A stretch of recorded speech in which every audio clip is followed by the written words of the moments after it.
Manai alongo picobare.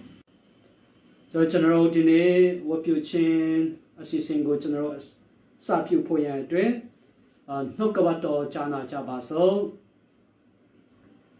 Toka moshene itela amyodo di Tara Pia di chin sudo sakahumuka. Tara Pia di bombolet on way canomuti piwe. Guru a di chin suba an. Mien he mien si tu ye ko pele te do le cha ro mu bi Thabra phya di nga swan tat ti nga di chin su chong nga ko ke tin do a shin phit tor mu I Tho Thabra phya nga ko kwe do phya di khin phit tor mu yue thomana pyu ba mi O Thabra phya phya mya do tun ape mi do phya di ko ro ne tu ba ta ni但先前阿片蹦起到木差多，希望前个看心端，照没不会撇到木差多，按不会多，木头个表到木多，过了呢，阿别拍呀，杜巴的呢，拍家多人头个把头包拍先，讲起别把事，过去马上了先，真的喽，树当铺撇把嘞，所以就特别真的树当铺噶，今年出树当铺。Tema, Techina, Palace Solution, Jerome Yama Pima, COVID-19 Yoka, Tutpe Yahampine, Pema, Sakura, Trolley, Piampoa Lara, Tuyabare, Jerome Yama Pilo, Musiere, Nangania, Solution, the Yoga, Piampi, Lotion, Piambro, Timpoka, Imatama, Keke Bare, Red John, Yama Pima, Yoka, Pianamu, Amian Song, Tinchon Haipo, Tutolagong, General Tesine, Mita Suria, Tutolagong. General Atika Pietine Sudan Kama Tepu, Picolo Bare, Alo Jizuro Chimoyene Sudan Chabaso Ludaroi, Shindakin Pitomudo, Yakatino, Pansin Shin Pitomudo, Shintara Pia Gorei, County Menglamia, the General Ye Atetama, Pisole General Tabatalo, General Tuala Lushare Niama, Lolore Niama Tolokong. General Ogola, Talata, Long Dollar Count, General Miracle, winning no Apia, Lampia, Post on it to Chong. General near to Pashiro Mode to Chankoro, Usua, Kori, Jimala, do Chisuro, Kuchimon Chabare. Korokia General Jolon Kedo, Chimiana, Kekemu Miao Miaswa, Duka with an Amiao Miaswa. General Yetama Kansa, Kedo, Yaleve. Toya Miago General George 1 Poyan Lebe winning no Api General Miracle Yipale Kun Api Kere to John Lebekuro, Usua Chisuro Chimu Mare. The Negro Pia Shima Wapuli Laja Lotadami Elsie Tanya Tetago Corolekano Mulet. Coraya Loro Time Pepi, Nomupamia John Usua Sutong Bai. Corapia Totemaka General Ye LCF Tema Shire Corey Tatami Mia Tema. Sepi ange do tumia lebe shinhai bare. Korapia jamayi ne patepro ange do ane do tumia lebe shinhai bare. Tori ane chalo sonogo korapia letane seka bare. Tori tetama sepai saya jama chin sepai saya kun ane korapia kanda pai saya ma pian biro jama chin kanzan hai poyan lebe tigane tori ale sutong pe bare. To the General LCF take a Corey Tatamia Tinea Tinango, Alolopo La Jabare, Corapia to the bed Tinima, Imatama Kayoka Jikapan Nama, John Twinny Jare, Singma, the Singapore Yoni, General LCF Tatamia, General Alo, Go Gongo Momo, Simply Naipoya to Losong Naipoya to Yaniti Lampia Posong to Chankora Jesu Timare. Corapia, COVID-19 Yoga, the General Miracle, Kakwe to John Lecura Chisuro Chimo Mare.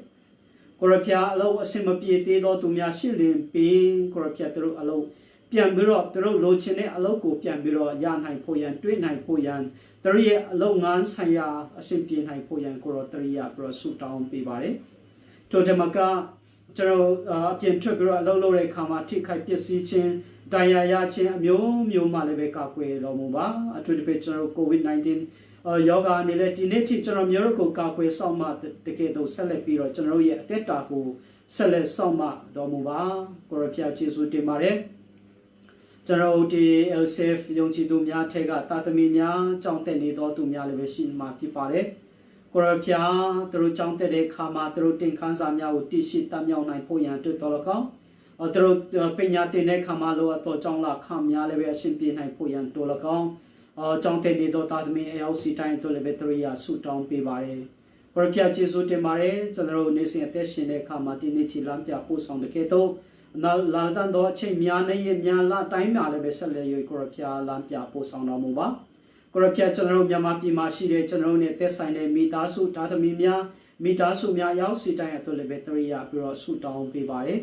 ်ကိုရဖျားသူတို့ရှိတဲ့နေရာမှာသူတို့နဲ့အတူပါရှိတော်မူပါမကောင်းသောအရာလုံးစုံတော့မှသူတို့ကိုရဖျားခွေကာမစာတော်မူပါကိုရဖျားထံမှလာသောကောင်းချီးမင်္ဂလာမျိုးစုံကိုသူတို့ရဲ့တက်တာမှာခံစားလျက်ယောဂဝေဒနာများမှကာကွယ်ဆောင်မှခြင်းနဲ့စိတ်ချမ်းသာခြင်းကိုချမ်းသာခြင်းကိုခံစားလေသူတို့ရှိတဲ့နေရာမှာသူတို့ရဲ့အတက်တာမှာကိုယ်ရေးကောင်းချီးမင်္ဂလာများကိုခံစားဖို့ရန်အတွက်ကျွန်တော်တို့နဲ့သက်ဆိုင်သောမိသားစုများအတွက်လည်းပဲတရိယာပြီးတော့ဆုတောင်းပေးပါတယ်ကိုရဖျားဆက်လက်ပြီးတော့ကျွန်တော် LCF ယုံကြည်သူများအတွက်လည်းပဲတရိယာပြီးတော့ဆုတောင်းပေးပါတယ်ကျွန်တော်ဝိညာဉ်ရေးရမှာပို၍ချီးထွမ်းရင့်ကျက်လာသောသူများဖြစ်စေဖို့ရန်ကိုယ်ရေးတပည့်ကောင်းများယုံကြည်သူကောင်းများဖြစ်တည်တည်ကျွန်တော်မျိုးတို့ကိုတွင်တင်မဆာလေးဝိညာဉ်ရေးရမှာပို၍ကြီးထွားရင့်ကျက်တော်သူများဖြစ်စေဖို့ရန်လည်းပဲကျွန်တော်မျိုးတို့ကိုလမ်းပြပို့ဆောင်တော်မူပါအထူးသဖြင့်ကျွန်တော် LCF မှာ committee အတီးနဲ့ committee ကခေါင်းဆောင်များအားလုံးကိုလည်းပဲဆက်လက်ပြီးတော့ကိုရောအသုံးပြုတော်မူပါကျွန်တော် LCF တီကိုရီးယားမှုတော်၌ပို၍ပါဝင်လာပြီးတော့ပို၍ရင့်ကျက်တော်မေတ္တာရဖွဲ့ဖြစ်လာဖို့ရန်ဦးစီးဦးဆောင်နိုင်ဖို့ရန်အတွက်ကိုရဖျားထမ်းမှလာတော့ဂျာမချင်းနဲ့ငိမ့်တက်ခြင်းနဲ့ညာပညာချပေးလေ LCF ကိုကောင်းမွန်ဆုံးဦးစီးဦးဆောင်နိုင်ဖို့ရန်အတွက်ကိုရလံပြပို့ဆောင်တော်မူပါကိုရဖျားကျေးဇူးတင်ပါတယ်ကျွန်တော်ဒီနေ့ဆက်ဖို့တဖို့အလူငွေတော်လကောင်းကျွန်တော်တနေ့ကနေနဲ့အလူတော်လကောင်းစနေနေ့ညဝတ်ပြုကိုကွယ်ခြင်းအလူတော်လကောင်းကိုရဖျားထိုးတဲ့မကသာသနာအလှငွေတော်လကောင်းကိုရဖျားကိုရည်လက်ထနိုင်ပြန်ပြီးတော့ယူဆောင်လာကြပါတယ်ကိုရဖျားပေးလို့ကြတော့ကိုရည်သားသမီးများရောက်စီတိုင်းရဲ့တက်တာမှာဆက်လက်၍ကိုရည်နိုင်ငံတော်အတွက်ပို၍ပေးကန်ထူတန်းနိုင်ဖို့ရန်အတွက်တော်လကောင်းတို့ရဲ့မိသားစုစာဝန်နေရဲ့အတွက်ပို၍အဆင်ပြေနိုင်ဖို့ရန်အတွက်တို့လုပ်ငန်းတည်တည်နိုင်ပို၍အောင်မြင်ခြင်းကိုပေးသနာတော်မူပါကိုရဖျားတရားလူပန္နာအားလုံးကိုလည်းပဲကိုရလက်ခံတော်မူလေကိုရီးနိုင်ငံတော်အတွက်ကိုရီးသာသနာလုပ်ငန်းအတွက်ကိုရီးအမှုတော်လုပ်ငန်းအတွက်ကိုရအသုံးပြုတော်မူပါမြတ်ကြောင့်ကိုရီးလက်ထနိုင်ဆုတောင်းဆက်ကအဟန်ချပါတယ်ကိုရီးဖျားကျွန်တော်တို့ရဲ့ LCF ရဲ့သာသနာလုပ်ငန်းအတွက်လည်းပဲဆက်လက်ပြီးတော့ကျွန်တော်တို့ဆုတောင်းပါတယ်ဒီနေ့ဒီကိုရီးသာသနာလုပ်ငန်း၌ပါဝင်ခွင့်ရတဲ့အတွက်ကြောင့်လည်းပဲကိုရောကျေးဇူးတင်ပါတယ်ကျွန်တော်ရဲ့အားနည်းမှုအားငယ်မှုမြောက်များစွာရှိတော်လည်းပဲကျွန်တော်မျိုးတို့ကိုရောအသုံးပြုပြီးတော့ကိုရီးသာသနာအတွက်ကိုရောတုံ့ပြုခဲ့တဲ့အတွက်ကြောင့်ကိုရောကျေးဇူးတင်ပါတယ်ဆန်နေနိုင်လို့မိသားစုကိုလည်းပဲတရိယာပရောဆုတောင်းပေးပါတယ်တရိယာတက်တာမှာကိုရိဘုံတော်ကိုထင်ရှားစေဖို့ရန်အတွက်သူတို့မိသားစုကိုဆက်လက်အသုံးပြုတော်မူပါအထူးသဖြင့်တရိယာကလေးများကြောင်းတက်တဲ့ခါမှာလည်းပဲသူတို့ကြောင်းတက်တဲ့နေရာမှာအခက်ခဲမြောက်များစွာကိုကြော်လွှားနိုင်ဖို့ရန်ကိုရောတရိယာပရောဆုတောင်းပေးပါတယ်အထူးသဖြင့်သူတို့မိသားစုမှာတမီချင်းနှစ်ယောက်ဒီစေတန်ပြန်ပြီးတော့တက်ဖို့အစီအစဉ်လည်းရှိပါတယ်ကိုရောဖျားထိုးအတွက်အခက်ခဲမြောက်များစွာလည်းပဲသူတို့ကြုံတွေ့ငွေရေးကြေးအားဖြင့်အခက်ခဲမြောက်များစွာသူတို့ကြုံတွေ့နိုင်ပါတယ်ထိုအခက်ခဲများကိုဖြည့်ရှင်းနိုင်ဖို့ရန်လည်းပဲနီးလန်းကိုရဖျားပြတော်မူပါသူတို့ဒီလည်းပဲသူတို့တင်ယူမဲ့သင်ခန်းစာများအတားများကိုကောင်းမွန်စွာအောင်မြင်နိုင်ဖို့ရန်အတွက်သူဆရာနီနာရဲ့တမီးနှစ်ယောက်အတွက်လည်းပဲတရိယာပြီးတော့ဆုတောင်းပေးပါတယ်ကိုရဖျားအထူးသဖြင့်ကျွန်တော်တို့ကဘာနှမှာရောက်နေတော့ကျွန်တော်ရဲ့ဆွေမျိုးများကျွန်တော်ရဲ့လူမျိုးချင်းလူမျိုးများအတွက်လည်းပဲတရိယာဆုတောင်းပေးပါတယ်အထူးသဖြင့်ဒီချိန်ဒီကာလမှာအမတမခက်ခဲမှုမြောက်များစွာအမျိုးမျိုးကိုခံစားနေကြမှာဖြစ်ပါတယ်ကိုရဖျက်သူတို့နဲ့အတူပါရှိတော်မူသူတို့အခက်ခဲကိုသူတို့ကြော်လွှားနိုင်ဖို့ရန်အတွက်ခွန်အားပေးတော်မူပါသူတို့ရဲ့ရှိတဲ့နေရာမှာကိုရဖျားထံမှလာသောကောင်းချီးမင်္ဂလာများခံစားလေကိုရနိုင်ငံတော်အတွက်မိမိတန်နိုင်တဲ့ဖက်မှာပါဝင်နိုင်ကြသောလူမျိုးဖြစ်စေဖို့ရန်လည်းပဲချင်းလူမျိုးများအတွက်တရိယာဆုတောင်းပေးပါတယ်ကိုရဖျက်ကျွန်တော်မြန်မာပြည်ကြီးအတွက်လည်းပဲတရိယာပြီးတော့ဆုတောင်းပေးပါတယ်အထူးသဖြင့်အခုချိန်မှာCOVID-19 ရောဂါပြန်ပြီးတော့ပြန့်နှံ့လာပါတယ်ထိုအရာများကိုအကောင်းမွန်ဆုံးအများဆုံးနဲ့ထိန်းချုပ်နိုင်ဖို့ရန်အတွက်ပညာရှင်များနဲ့အစိုးရအပေါ်၌လည်းပဲကိုရဖျားကောင်းချီးပေးတော်မူပါ ကိုရဖျက်ပြည်သူပြည်သားများဒီလည်းပဲအလွန်ပင်စိုးရင်ကြမှာဖြစ်ပါတယ်သူတို့ရဲ့စိုးရင်ခြင်းကိုကိုရဖျက်ရှားတော်မူလေငိမ့်သက်စွာနဲ့အသက်ရှင်နိုင်ဖို့ရန်အတွက်ဒီယောဂါကနေလဲကျွန်တော်မြန်မာပြည်ကြီးကိုပြန်ရွေးကေလွတ်တော်မူမှာပြီးအကြောင်းကိုရဖျက်ရဲ့လက်ထင်လိုက်ပြန်ပြီးတော့ဆက်ကလေးဆုတောင်းပါတယ်ထို့တမကကျွန်တော်စင်ကာပူမှာတော်လကောင်းကျွန်တော်ကမ္ဘာနှံ့မှာတော်လကောင်းဒီယောဂါကြီးအမြန်ဆုံးပျောက်ကင်းနိုင်ဖို့ရန်လည်းပဲပြန်ပြီးတော့ဆုတောင်းပါတယ်ဒီယောဂါကြီးကိုကုတာနိုင်ဖို့ရန်ဆေးဘဝများတော်လကောင်းဒီယောဂါများကိုကာကွယ်နိုင်ဖို့ရန်အတွက်ဆေးဘဝများတော်လကောင်းအမြန်ဆုံးဖော်ထုတ်တွေးရှိနိုင်ဖို့ရန်လည်းပဲဆေးပညာရှင်များတိပ္ပံပညာရှင်များကိုကိုရောအသုံးပြုတော်မူပါဒီကဘာချင်းနိုင်ကိုရိုင်းငိမ့်တဲ့ချင်းကိုရိုင်းမေတ္တာတရားပြန်ပြီးတော့ခံစားနိုင်ဖို့ရန်လည်းပဲသူရဆူတောင်းပါတယ်ကိုရဖျားဒီနေ့ကျွန်တော်ဝတ်ပြုခြင်းအစီအစဉ်အစလည်းဆုံးတိုင်အောင်လည်းပဲကျွန်တော်မျိုးလုံးနဲ့ပါရှိတော်မူပါကျွန်တော်ရဲ့အသက်တာကိုကိုရကောင်းချီးပေးတော်မူပါဤဝတ်ပြုခြင်းအပြင်ကျွန်တော်ရဲ့အသက်တာမှာကိုရိုင်းအလင်းကိုရိုင်းမေတ္တာကိုရိုင်းကောင်းချီးကိုခံစားနိုင်ဖို့ရန်ကိုရကောင်းချီးပေးတော်မူပါကျွန်တော်ကြားနာကြမယ်နှုတ်ကပတ်တော်တော်လကောင်းကျွန်တော်ရဲ့ဆုတောင်းတန်တော်လကောင်းကျွန်တော်ပြုလေတမျှသောအရာအားလုံးတို့ကိုကိုရိုင်းဘုံတော်ထင်ရှားဖို့အတွက်ဖြစ်စေတော်မူပါအတ္တအားလုံးကိုကိုရဖျားလက်ထက်၌ပြန်လဲဆက်ကလေးဆုတောင်းပါရရှင်ထာဝရမြတ်စွာဘုရားရှင်အာမင်အားလုံးကိုကျေးဇူးတင်ပါတယ်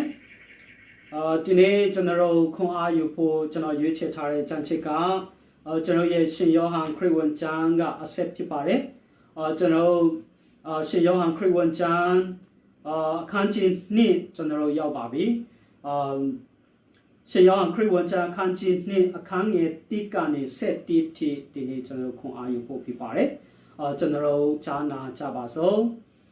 သုံးရမြောက်သောနေ့၌ဂါလိလဲပြည်ကာနမြို့တွင်မင်္ဂလာဆောင်ပွဲကိုခံကြစဉ်ထိုပွဲ၌ယေရှု၏မေတော်ရှိ၏ယေရှုနှင့်တပည့်တော်တို့ကိုလည်းထိုပွဲသို့ခေါ်ပင့်ကြ၏စပည့်ကြီးကုံသောအခါယေရှု၏မေတော်ကစပည့်ကြီးမရှိဟုကြားပြော၏ယေရှုကလည်းအချင်းမင်းမှတင်းတင်းငါနှင့်အပေသို့ဆိုင်သည်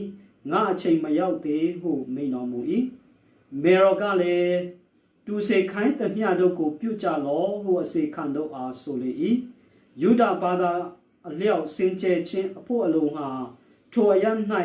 2သိန်း3သိန်းခန့်ဝင်သောကြောက်အိုးစရီ6လုံးထားလေရှိ၏ယေရှုကလည်းဤရေအိုးတို့ကိုရေဖြစ်ကြဟုအစေခံတို့အားမိန့်တော်မူလျင်ထိုသူတို့သည်ရှမတတ်ဖြစ်ကြ၏ယခုခတ်၍ပွဲအုပ်ထံသို့တွန်းကြလောဟုမိန့်တော်မူသည့်အတိုင်းတွန်းကြ၏ပွဲအုပ်သည်စပည့်ရေဖြစ်စေသောရေကိုမြင်းဆန်၍ထိုရေကိုခတ်သောအစေခံတို့သည်စပည့်ရေကိုအပင်မှရသည်ကိုတည်တော်လေပွဲအုပ်သည်မတည်သောကြောင့်မင်္ဂလာဆောင်လူလင်အားအတန်ကိုလွှတ်၍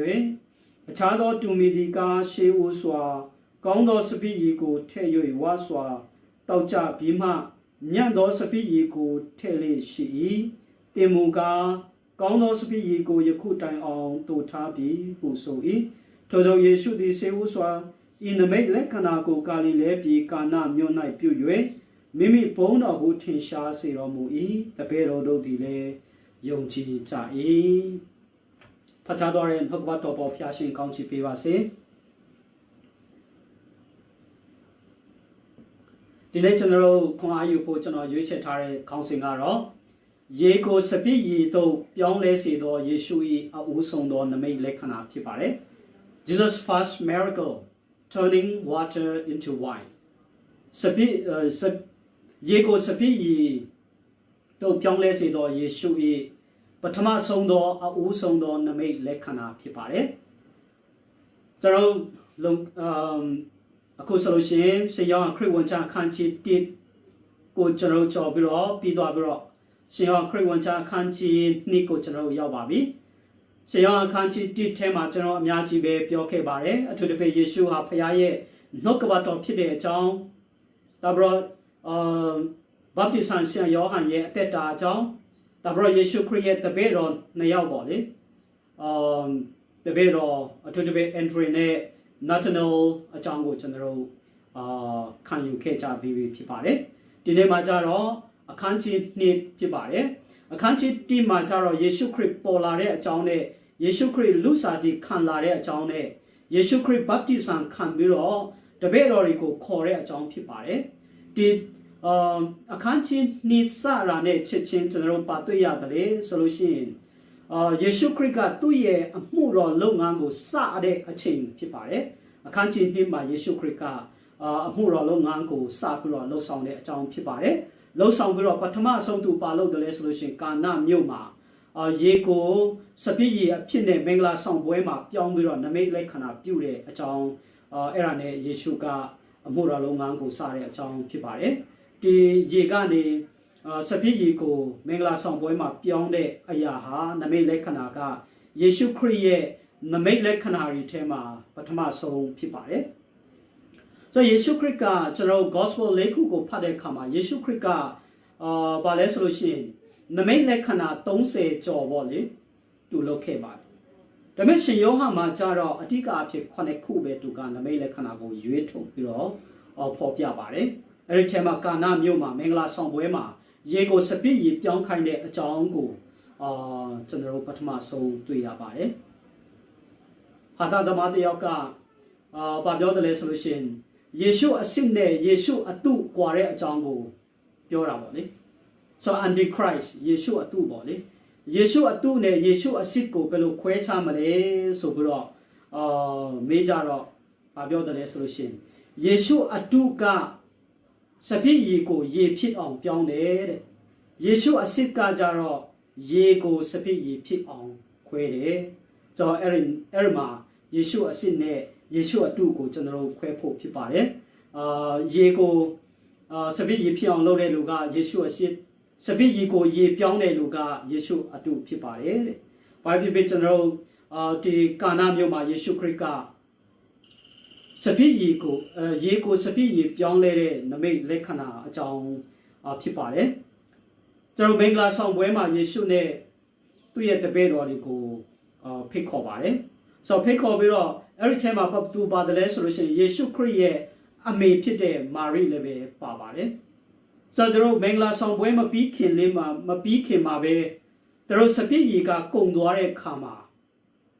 ယေရှုခရစ်ရဲ့မိခင်မာရိကယေရှုကိုပြောပါတယ်ကျွန်တော်မှာဝိုင်နေအကုန်လုံးကုံသွားပြီဒါဆိုလို့ရှိရင်ကျွန်တော်အဆက်ကွဲရတော့မယ်ဆိုပြီးတော့သူကပြောတော့ယေရှုကဘာပြန်ပြောတယ်လဲဆိုလို့ရှိရင်စပြည့်ရေကုံတာငါနဲ့ပါဆိုင်တယ်ငါအချိန်လည်းမရောက်သေးဘူးဆိုပြီးတော့ပြန်ပြီးတော့ပြောပါတယ်ဒါပေမဲ့မာရိကသူ့ရဲ့ဒီအစေခံဒီကိုပေါ့လေစပြည့်ရေကိုဝေတဲ့အစေခံဒီကိုယေရှုပြောတယ်လို့ခမရတို့လှုပ်ဆိုပြီးတော့ပြောလိုက်တော့နောက်ဆုံးယေရှုခရစ်ကဒီအစေခံဒီကိုအပြင်မှာထားတဲ့အိုး6လုံးမှာရေအပြည့်ထည့်ခိုင်းပြီးတော့အဲ့ဒီရေကိုစပြည့်ရေအဖြစ်နဲ့သူကပြောင်းလဲခိုင်းပါတယ်အဲ့လိုပြောင်းလဲခိုင်းပြီးတော့သူတို့ကရေကစပြည့်ရေဖြစ်သွားပြီးတဲ့အခါမှာသူတို့ကပွဲအုပ်လို့ခေါ်တယ်ဒီပွဲကိုအတိကစီစဉ်တဲ့လူပေါ့လေစားရဲတောက်ရဲကိုအတိကတာဝန်ယူတဲ့ခေါင်းဆောင်ကိုသူတို့ကပြောပါတယ်ဆိုတော့အဲ့ဒီချိန်မှာအဲ့ဒီအိုးထဲကစပြည့်ရေကိုသူကမြည်ပြီးတော့အင်မတန်မှအယတာသူရှိတယ်ဆိုတာတိတဲ့ခါမှာသူတို့သားကိုခေါ်ပြီးတော့သူတို့သားလာအောင်တချို့တခြားလူတွေကတော့မင်္ဂလာဆောင်ပွဲမှာအစမှာတော့စပြည့်ရေအယတာရှိတဲ့အင်မတန်မှကောင်းတဲ့စပြည့်ရေကိုတိုက်ပြီးတော့နောက်ဆုံးမှာဆိုလို့ရှိရင်အယတာမရှိတဲ့အယတာပေါ့တဲ့ဟာကိုတိုက်ကြလေးရှိတယ်ခမ ्या ကကြတော့အယတာဒီပွဲကပြီးခါနေမှပို့ပြီးတော့အယတာရှိလာတဲ့စပြည့်ရေကိုခမ ्या ကတော့တိုက်တယ်ဆိုပြီးတော့ပြန်ပြောပါတယ်ဆိုတော့အဲ့ဒီချိန်နောက်ဆုံးမှာဒီနမိတ်လက္ခဏာကြောင့်ယေရှုခရစ်ကဘုန်းတော်ထင်ရှားပြီးတော့သူ့ရဲ့တပည့်တော်တွေကလည်းပဲယေရှုခရစ်ကိုပို့ပြီးတော့ယုံကြည်လာတယ်ဆိုတဲ့အကြောင်းကျင့်ချုံပြီးတော့ပြောချင်ပါတယ်ဆိုတော့ဒီယေရှုခရစ်ကရေကိုစပြည့်ရေကိုပြောင်းလဲတဲ့နမိတ်လက္ခဏာအားဖြင့်ကျွန်တော်ယုံကြည်သူတွေအနေနဲ့သင်ယူစရာတွေအများကြီးရှိတယ်ဆိုတာကျွန်တော်တွေ့ရပါတယ်ကျွန်တော်အခန်းငယ်3မှာကြည့်တဲ့အခါမှာကျွန်တော်ပါတွေ့ရတယ်လဲဆိုလို့ရှိရင်3ရက်မြောက်သောနေ့၌ဆိုတာကိုကျွန်တော်တွေ့ရပါတယ် on the third day 3ရက်မြောက်သောနေ့၌ဆိုတော့ဒါကတိတ်ပြီးတော့ဓမ္မအတွေ့အခေါ်အရာရောတိတ်ပြီးတော့နေဆိုင်တဲ့အတိတ်ပဲရှိပါတယ်3ရက်မြောက်သောနေ့ပေါ့လေဆိုတော့3ရက်မြောက်သောနေ့လို့ပြောတဲ့အခါမှာယေရှုခရစ်ပြောချင်တာကနာသနေလကိုသူခေါ်တဲ့နေ့ကနေ3ရက်မြောက်ပေါ့လေဆိုတော့သူ့ရဲ့တပည့်တော်နာသနေလကကာနာမြို့သားဖြစ်တယ် အခုသူတို့ဒီမင်္ဂလာဆောင်ပွဲလည်းပဲကာနာမျိုးမှာဖြစ်တယ်ဆိုတော့နာသနီလကိုသူခေါ်ပြီးတဲ့3ရက်မြောက်ကိုသူပြောချင်တာဖြစ်ပါတယ်ပုတ်တူးနေ့ပေါ့လေကျွန်တော်အတွက် solution ပုတ်တူးနေ့ကိုပြောချင်တာတော့မဟုတ်ပါဘူးဘာဖြစ်လို့လဲဆိုတော့ဒီ3ရက်မြောက်နေ့မှာဣသေလလူမျိုးတွေကမင်္ဂလာဆောင်ပွဲမလုပ်ကြဘူးဆိုတာဒီပညာရှင်တွေကပြောကြတာပေါ့လေအထူးသဖြင့်သူတို့ကပုတ်တူးနေ့ပေါ့လေပုတ်တူးနေ့ဆိုတာသူတို့ကတနင်္ဂနွေနေ့ကနေစပြီးတော့ရေးတာပေါ့လေကျွန်တော်ကတနင်္လာနေ့ကနေစပြီးတော့ရေးတာပေါ့လေဆိုတော့သူတို့ကတနင်္ဂနွေနေ့ကနေစပြီးတော့ရေးတဲ့အတွက်ကြောင့်သူတို့က4ရက်မြောက်ပေါ့လေပုတ်တူးနေ့မှာမင်္ဂလာဆောင်ကြလေးရှိတယ်ဒါပြီးတော့ဒါကမင်္ဂလာလုံးဝမဆောင်သေးတဲ့လူတွေကပုတ်တူးနေ့မှာမင်္ဂလာဆောင်လေးရှိတယ်ဒါပေမဲ့တခုလက်ဒီကဆိုလို့ရှိရင်ဂျာတာပရိနေ့မှာပေါ့လေ9ရက်မြောက်နေ့မှာသူတို့ကမင်္ဂလာဆောင်ကြလေးရှိတယ်ဆိုတော့ပြောချင်တာကဒီ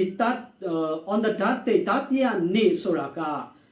ယေရှုခရစ်ပြောချင်တာကဒီပုတ်ကျွန်တော်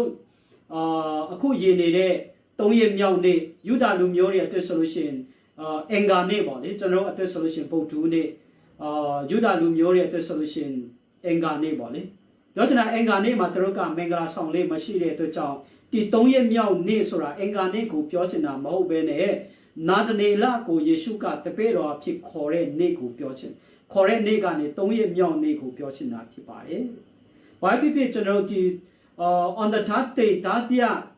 3ရက်မြောက်သောနေ့၌ဆိုတဲ့စကားလုံးကဒီရှင်ယောဟန်အခန်းကြီး1မှာတည်းပဲမဟုတ်ဘဲနဲ့ကျန်တဲ့ကျမ်းတွေမှာလည်းပဲအများကြီးကျွန်တော်တွေ့ရပါတယ်။ဆိုတော့ဒီ net shine နဲ့ဓမ္မအတိတ်ပဲလည်းရှိပါတယ်။ဥပမာအဖြစ်ကဘာဦးကျအခန်းကြီး22မှာဆိုလို့ရှိရင်အာဗြဟံကိုဖယားကတူထားမဲ့နေရာကိုဖယားကအာဗြဟံကိုပြတဲ့နေ့ဖြစ်ပါတယ်။အာဗြဟံကိုဖယားကခေါ်ပြီးတော့သူ့ကိုနေရာချမဲ့နေရာကိုဖယားကပြတဲ့နေ့ဖြစ်ပါတယ်။ဒါပြီးတော့နောက်တစ်ခုကထွတ်မြောက်ရာကျမ်းအခန်းကြီး16မှာဆိုလို့ရှိရင်3ရက်မြောက်သောနေ့ဆိုတာပဲနေ့လဲဆိုလို့ရှိရင်ဖယားသခင်ကဣသေလလူမျိုးတွေနဲ့တိနတောင်ပေါ်ဆိုင်တိုင်းတောင်ပေါ်မှာတွေ့တဲ့နေ့ဖြစ်ပါတယ်။ဖယားနဲ့ဣသေလလူမျိုးတွေဆုံတဲ့နေ့ဖြစ်ပါတယ်။ဒါပြီးတော့ဟောရှေက prophet ဟောရှေကဆိုလို့ရှိရင်ဒီ3ရက်မြောက်သောနေ့၌ဆိုတာ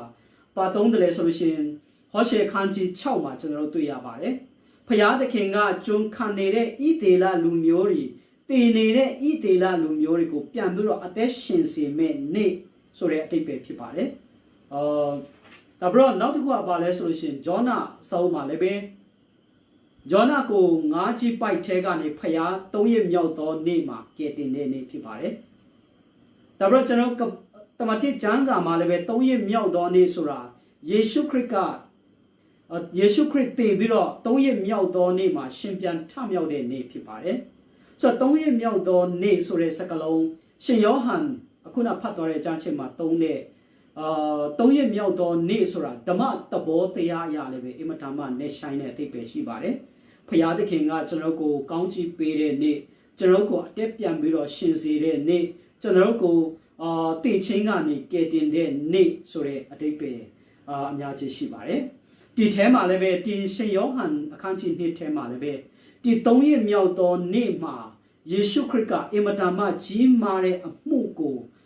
ပြုတဲ့နေ့ဖြစ်တယ်ဆိုတာခုနဖတ်သွားတဲ့ကျမ်းချက်ထဲမှာကျွန်တော်တို့တွေ့ရပါတယ်ခုနဖတ်သွားတဲ့အခန်းကြီးအခန်းငယ်3မှာကျွန်တော်ပါတွေ့ရတယ်ဆိုလို့ရှိရင်ယေရှုခရစ်နဲ့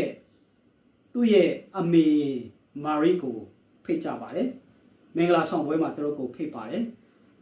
ဆိုတော့တကယ်တော့မာရိနေတဲ့နေရာကနာဇရက်မြို့မှာဖြစ်ပါတယ်အခုဖြစ်နေတဲ့နေရာက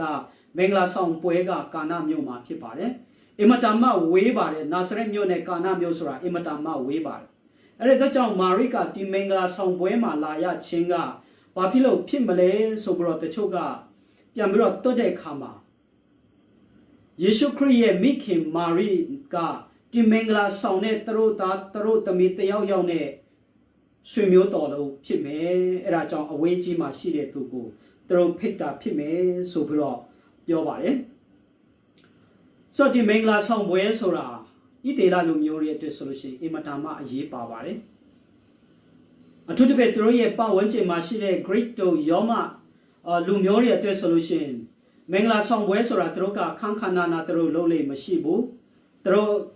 တရားရုံးမှာဥပဒေအရလက်ထပ်ပြီးလို့ရှင်တာပြီးသွားပြီဒါပေမဲ့သူတို့နဲ့ Greek လူမျိုးတွေနဲ့ရောမလူမျိုးတွေနဲ့မတူတဲ့အရာကဣသေလလူမျိုးတွေကမင်္ဂလာဆောင်ပွဲကိုကြီးကြီးမားမားအခမ်းအနားဆုံးဖြစ်အောင်သူတို့ကလုပ်လို့ရှိပါတယ်။ဒါပေမဲ့သူတို့ကမင်္ဂလာဆောင်ပွဲကိုတရက်ထဲမဟုတ်ဘဲနဲ့တပတ်တိတိ9ရက်တိတိချအောင်သူတို့ကလုပ်ကြလို့ရှိပါတယ်။ဆိုတော့ပြောချင်တာကသူတို့ကအပျော်ရွှင်ဆုံးဖြစ်အောင်မင်္ဂလာဆောင်ပွဲကိုကျင်းပကြလို့ရှိတာကျွန်တော်တို့တွေ့ရပါတယ်။ဆိုတော့အဲ့ဒီချိန်မှာသူတို့မင်္ဂလာဆောင်ပွဲကိုကျင်းပလို့ကောင်းနေတဲ့ချိန်မှာပဲစပည့်ရီကကုံသွားတဲ့အကြောင်းကျွန်တော်တို့တွေ့ရပါတယ်။အဲ့ဒီချိန်မှာမာရိကပါပြောတယ်လဲဆိုလို့ရှိရင်ကျွန်တော်စပည့်ရီကုံသွားပြီဘယ်လိုလုပ်ရမလဲဆိုပြီးတော့ယေရှုကိုပြောပါတယ်။ဆိုတော့အဲ့ဒီနေရာမှာမာရိရဲ့အင်မတန်မှကြီးမားတဲ့ယုံကြည်ခြင်းကိုကျွန်တော်တို့တွေ့ရပါတယ်။ဒီမာရိတာဒီပွဲမှာမင်္ဂလာဆောင်ပွဲမှာမရှိခဲ့ဘူးဆိုလို့ရှိရင်သူတို့သားတွေဒီသူတို့တမင်မင်္ဂလာဆောင်ပွဲကျင်းပတဲ့မိသားစုအတွက်အင်မတန်မှရှက်စရာဖြစ်နိုင်ပါတယ်။ဘာဖြစ်လို့လဲဆိုတော့ကျွန်တော်မြန်မာပြည်မှာလည်းပဲမင်္ဂလာဆောင်တဲ့အခါမှာဆိုလို့ရှိရင်ထမင်းမကုံအောင်ခဲမကုံအောင်ကောင်းကောင်းလေးစီစဉ်ထားလေးရှိပါတယ်။စားနေတော့မှဟင်းကုံသွားတယ်ထမင်းကုံသွားတယ်ဆိုလို့ရှိရင်အင်ရှင်တွေအတွက်ရှက်စရာတစ်မျိုးဖြစ်ပါတယ်။အဲ့လိုပဲဒီမင်္ဂလာဆောင်ပွဲမှာစပည့်ရီတာကုံသွားခဲ့လို့ရှိရင်မိသားစုအတွက်အမတန်မှသူတို့ရဲ့ရရွာမှာသူတို့ရဲ့မြို့မှာရှက်စရာတစ်ခုဖြစ်ပါတယ်။ဒါပေမဲ့မာရိကအဲ့မှာရောက်သွားတဲ့အခါမှာသူ့သားယေရှုရှိတယ်ဆိုတာသူသိတဲ့အတွက်ကြောင့်ယေရှုကတခုခုတော့လုပ်နိုင်မယ်ဆိုတာသူယုံကြည်ပါတယ်။ဆိုတော့မာရိရဲ့အမတန်မှကြီးမားတဲ့ယုံကြည်ခြင်းကိုကျွန်တော်တို့တွေ့ရပါတယ်။ဆိုတော့ယေရှုခရစ်ကသူ့ရဲ့အမေမာရိကိုပြန်ပြောပါတယ်။ဘယ်လိုပြောတယ်လဲဆိုလို့ရှိရင်ဒီစပည့်ရီကုံသွားတာငါနဲ့ပါဆိုင်လို့လေငါရဲ့အချိန်လည်းမရောက်သေးဘူးဆိုပြီးတော့ပြန်ပြီးတော့ပြောပါတယ်မာရိကအဲ့လိုယေရှုကမြင်နေပေမဲ့လုံးဝသူ့မှာတန်တရားတစ်ခုမှမရှိပါဘူးအစေခံနေကိုပန်မှားတယ်ဆိုလို့ရှိရင်ဒီယေရှုပြောတဲ့အတိုင်းကိုခမရတို့ပြောတဲ့အတိုင်းပဲအားလုံးကလုပ်ပါဆိုပြီးတော့မာရိကအစေခံနေကိုပြောပါတယ်ပြောချင်တာကမာရိကသူကလှုပ်လိုက်မယ်ဆိုတာယေရှုခရစ်ကတကယ်ဒီစပစ်ရီကုံသွားတဲ့အကောင်ပြန်ရှိအောင်သူလှုပ်လိုက်မယ်ဆိုတာလုံးဝမာရိကယုံကြည်ပါတယ်အင်မတန်မှကြီးမားတဲ့မာရိတယောက်ရဲ့အမျိုးသမီးတယောက်ရဲ့ယုံကြည်ခြင်းကိုကျွန်တော်တို့တွေ့ရပါတယ်တမတိကျမ်းစာဓမ္မပညာရှင်အင်မတန်မှနာမည်ကြီးတဲ့ဓမ္မပညာရှင်တစ်ပါးဖြစ်တဲ့ Craig Kenner ကပြောတယ်လဲဆိုလို့ရှိရင်မာရိဟာတဲ့ Holy Chutzpah လို့ခေါ်ပါတယ်။ပြောချင်တာအင်မတန်မှတန့်ရှင်းသောတတ္တိရှင်ဖြစ်တယ်ဆိုတာပြောပါတယ်။အသိရဲတာပေါ့လေ။တတ္တိရှိတယ်။သူ့ရဲ့တတ္တိသူ့ရဲ့အသိရဲမှုကတန့်ရှင်းတဲ့ Holy ဆိုပြီးတော့ခေနာကပြောတာကျွန်တော်တို့တွေ့ရပါတယ်။ဘာဖြစ်လို့ခေနာကမာရိကိုအင်မတန်မှတန့်ရှင်းသောတတ္တိရှိတဲ့အမျိုးသမီးအင်မတန်မှအသိရဲတဲ့အမျိုးသမီးလို့သူ့ကိုပါဖြစ်လို့တင်စားတာလဲဆိုလို့ရှိရင်ဣသေလလူမျိုးရဲ့လူမှုအတိုင်းအဝိုင်းထဲမှာကျွန်တော်အမြဲတမ်းပြောခဲ့ပြီးသလိုပဲဣသေလလူမျိုးရဲ့လူမှုအတိုင်းအဝိုင်းထဲမှာအမျိုးသမီးတွေကဘယ်တော့မှနေရမရပါဘူး။ဥပမာဖြစ်တရားရုံးမှာတရားစီရင်မယ်တရားရင်ဆိုင်မယ်ဆိုရင်တော့မှသူတို့ကတိုက်ရိုက်ဒီတရားသူကြီးတွေရဲ့ရှေ့မှာအမျိုးသမီးတွေကတိုက်ရိုက်တရားထွက်ဆိုခွင့်တက်တည်ထွက်ဆိုခွင့်လည်းမရှိပါဘူး။သူတို့ရဲ့ guardians လို့ခေါ်တဲ့သူတို့ကိုအုပ်ထိန်းတဲ့လူတွေကတဆင့်တာရင်သူတို့ကတရားရုံးမှာလည်းတရားထွက်ဆိုခွင့်ရှိတယ်ဆိုပြီးတော့သမိုင်းပညာရှင်တွေကပြောကြပါတယ်။ပြောချင်တာကသူတို့ကလူမှုအတိုင်းဝိုင်းထဲမှာသူတို့ကအထူးသဖြင့် public life မှာပေါ့လေလူမှုအတိုင်းဝိုင်းထဲမှာသူတို့ကနေရမရပါဘူး။သူတို့စကားပြောခွင့်လည်းမရှိပါဘူး။ဆိုတော့ဒီမင်္ဂလာဆောင်ပွဲလိုမျိုးမှာလည်းပဲအမျိုးသမီးတွေကအမျိုးသားတွေနဲ့အတူနေလို့မရဘူးတီးတံပဲအမျိုးသမီးကတီးတံအမျိုးသားကတီးတံဆိုပြီးတော့နေရတယ်ဆိုပြီးတော့Kenner က တမတိအကြောင်းတမတိချမ်းစာအကြောင်းဣတေလလူမျိုးရဲ့တမိုင်းအကြောင်းကိုရှေးခက်ကတမိုင်းအကြောင်းကိုလေ့လာတဲ့အခါမှာသူပြောပါတယ်